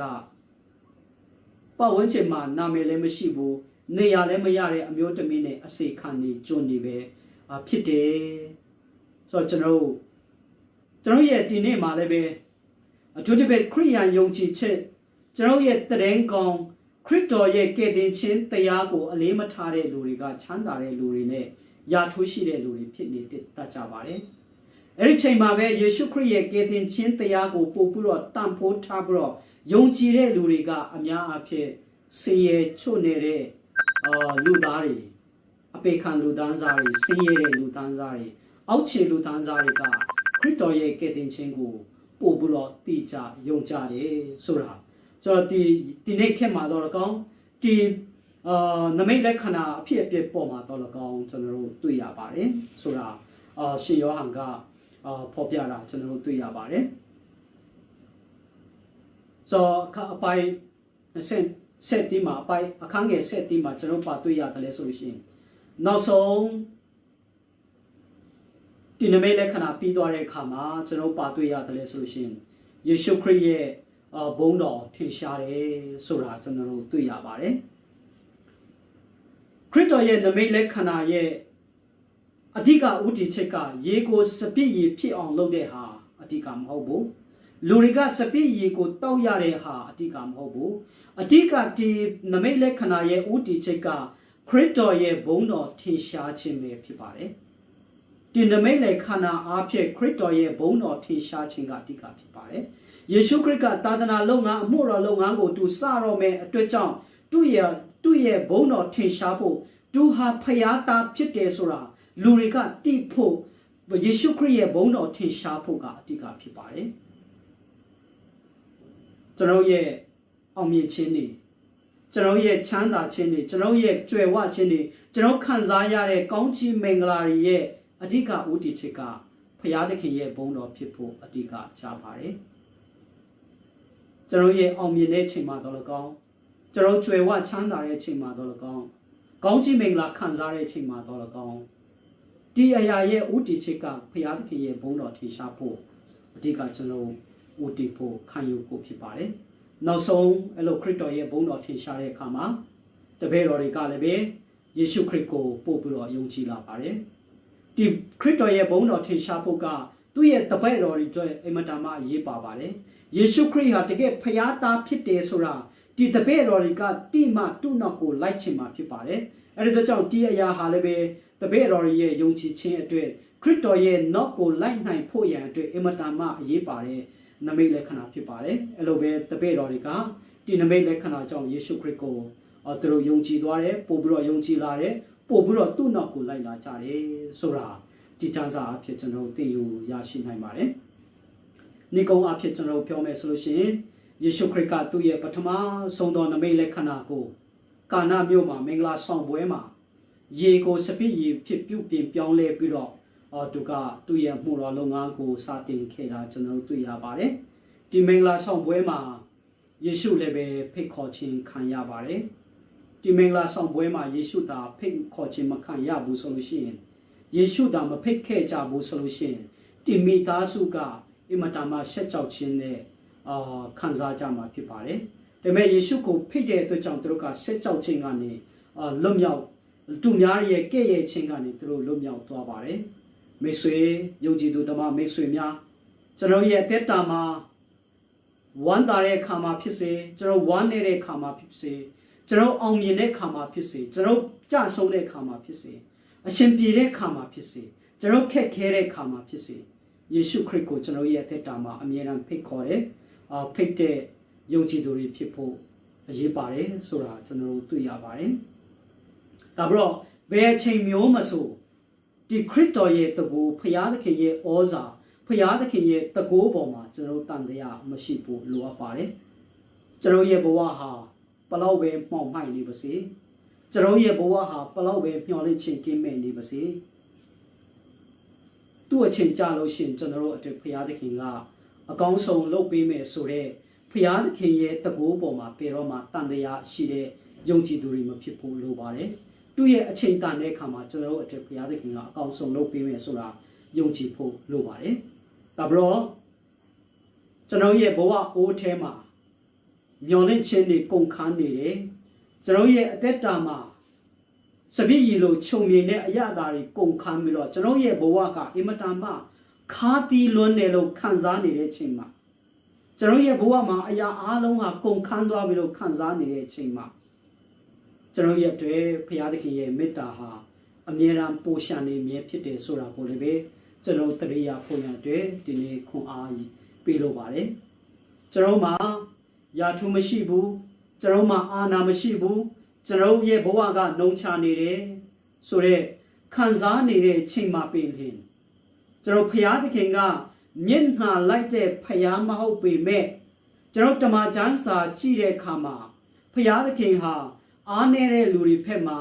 နှုံချတဲ့လူတွေဖက်မှာပို့ပြီးတော့ယက်တည်တယ်ဆိုတာတမန်ကျမ်းစာတစ်လျှောက်လုံးမှာကျွန်တော်တွေ့ရပါတယ်ကျွန်တော်အားငယ်တဲ့အခါမှာကျွန်တော်အားနေတဲ့အခါမှာကျွန်တော်အာနာမရှိတဲ့အခါမှာလည်းပဲကျွန်တော်မစိုးရိမ်ဖို့ခရစ်တော်ဟာကျွန်တော်ဖက်မှာအမြဲတမ်းယက်တည်တဲ့သူဖြစ်တယ်ဆိုတာကျွန်တော်ခံယူတတ်ဖို့ရှိပါတယ်ယာထုမရှိလို့ဝေမရှိလို့အားနေတာကြောင့်စိတ်အားငယ်ဖို့မဟုတ်ပါဘူးယေရှုဟာကျွန်တော်ရဲ့အင်အားဖြစ်ပါတယ်သူဟာကျွန်တော်ရဲ့တကူဖြစ်ပါတယ်သူဟာကျွန်တော်ရဲ့ကြွယ်ဝချမ်းသာခြင်းဖြစ်တယ်ဆိုတာကျွန်တော်တွေ့ရပါတယ်နောက်ဆုံးအနေနဲ့ကျွန်တော်ရဲ့အောင်မြင်မှုတွေကျွန်တော်ရဲ့ခံစားရတဲ့ကောင်းချီးမင်္ဂလာတွေဟာဖခင်သခင်ရဲ့ဘုန်းတော်ထင်ရှားဖို့အတွက်ကျွန်တော်ဖခင်သခင်ရဲ့ဘုန်းတော်ထင်ရှားဖို့အတွက်ကျွန်တော်ခံယူတတ်ဖို့ကျွန်တော်ရဲ့အောင်မြင်မှုတွေကျွန်တော်ရဲ့ချမ်းသာမှုတွေဟာဖခင်သခင်ရဲ့ဘုန်းတော်ထင်ရှားဖို့အတွက်ဖြစ်တယ်ဆိုတာကျွန်တော်လက်ခံဖို့ကျွန်တော်ယုံကြည်ဖို့ရန်အတွက်အင်မတန်မှအရေးပါပါတယ်ကျွန်တော်ရဲ့အောင်မြင်မှုတွေအားဖြင့်ဘုရားသခင်ကိုချီးမွမ်းနိုင်တဲ့ဘုရားသခင်ရဲ့ဘုန်းတော်ကိုထင်ရှားစေတဲ့ခရစ်တော်ရဲ့ဘုန်းတော်ကိုထင်ရှားစေတဲ့သူတွေဖြစ်ဖို့လိုပါတယ်ကျွန်တော်ရဲ့အောင်မြင်မှုကျွန်တော်ရဲ့ချမ်းသာမှုတွေကခရစ်တော်နဲ့ခရစ်တော်ရှိကိုခေါ်သွားတဲ့အရာမဟုတ်ဘဲနဲ့ခရစ်တော်နဲ့ကင်းဝေးစေတဲ့အရာတွေမဖြစ်ဘဲနဲ့ကျွန်တော်ရဲ့အောင်မြင်မှုချမ်းသာမှုတွေကဘုရားခရစ်တော်ရဲ့ဘုန်းတော်ကိုထင်ရှားစေပြီးတော့ခရစ်တော်နဲ့ကျွန်တော်ကိုပို့ပြီးတော့နိကတ်စေတဲ့အောင်မြင်မှုမျိုးချမ်းသာမှုမျိုးဖြစ်ဖို့လိုပါတယ်ဆိုတာကိုဒီနေ့ခွန်အားပေးလိုပါတယ်ဒီနေ့ဝတ်ပြုလာကြတဲ့ယုံကြည်သူဓမ္မမိတ်ဆွေများအားလုံးဖျားရှင်ကောင်းချီးပေးပါစေကျွန်တော်ရဲ့နေ့စဉ်အတက်တာမှာခံစားနိုင်ဖို့ရလည်းပဲကျွန်တော်ကြားနာသွားတဲ့နှုတ်ကပတ်တော်ပေါ်ဖျားရှင်ကောင်းချီးပေးပါစေဒီနေ့ကျွန်တော်ဝတ်ပြုခြင်းအစီအစဉ်တော့ဒီနေ့ပဲဒီလိုပဲကျွန်တော်ဆုံးတတ်ဖို့ဖြစ်ပါတယ်နောက်ပါမှာလည်းပဲအားလုံးပြန်ပြီးတော့ဝတ်ပြုလာကြဖို့ရန်အတွက်ယေရှုနာမ၌အားလုံးကိုဖိတ်ခေါ်ပါတယ်ကျွန်တော်အခုဆိုလို့ရှိရင်ဆုံးတတ်တော့မှာဖြစ်တဲ့အတွက်ကြောင့်ကျွန်တော်ဝတ်ပြုခြင်းကိုအဆုံးတတ်ဖို့ရန်အတွက်ဆုတောင်းဆက်ကပ်ကြပါစို့တန်ရှင်မြတ်ဆုံးလင်းတော်မူသောရှင်သာရဖျားကျွန်တော် LCF မှာရှိတဲ့ကိုရိတာသမီးများဒီနေ့ဒီလမ်းပြပို့ဆောင်တဲ့ကဲ့သို့ ဒီနေ့မှလည်းပဲဤကဲ့သို့ကိုရဖျားကောင်းမြတ်ခြင်းကိုအတူတကွမြေဆန်လျက်အတူတကွအွန်လိုင်းကနေဝတ်ပြုကိုကိုွယ်နိုင်ဖို့ရန်အတွက် LC တိုင်းကိုကြားမှချင်းဝမ်းမြောက်ခြင်းပျော်ရွှင်ခြင်းကိုရပေးခဲ့တဲ့အတွက်ကြောင့်ကိုရကျေးဇူးတင်ပါတယ်ဒီနေ့ကျွန်တော်ပြုခဲ့သောမှုအရာအားလုံးဒီကျွန်တော်ရဲ့အသက်တာမှာဝိညာဉ်ရေးရာ၌ပို၍တိုးတက်ဖွံ့ဖြိုးစေသောရင့်ကျက်စေသောအစီအစဉ်တစ်ခုစီဖြစ်စေဖို့ရန်ကိုရကောင်းချီးပေးတော်မူပါကျွန်တော်တပတ်တာလုံးဆက်လက်ပြီးတော့ကျွန်တော်အလုပ်လုပ်တဲ့အခါမှာကျွန်တော်တွာလာတဲ့အခါမှာကျွန်တော်နေထိုင်တဲ့အခါမှာရှိတဲ့နေရာတိုင်းမှာကိုရရောက်စီတိုင်းကိုလမ်းပြပို့ဆောင်တော်မူပါနောက်ပါမှာလည်းပဲဤကဲ့သို့ကိုရဖျားကိုအတူတကွအွန်လိုင်းကနေဝတ်ပြုနိုင်ဖို့ရန်လည်းပဲအရောက်စီတိုင်းရဲ့စိတ်နှလုံးထဲမှာကိုရရဲ့ဂျာမကိုရဖျားထမှာလာတော့ဂျာမချင်းဝမ်းမြောက်ခြင်းပျော်ရွှင်ခြင်းကိုဆက်လက်ရချပေးတော်မူပါဒီနေ့ဝတ်ပြုခြင်းအစာလည်းဆုံးတိုင်အောင်လမ်းပြပို့ဆောင်တဲ့အတွက်ကြောင့်ကျေးဇူးတော်ချီးမွမ်းလေယေရှုနာမ၌ဆုတောင်းကြပါတဲ့ရှင်သာရမြတ်စွာဘုရားရှင်အာမင်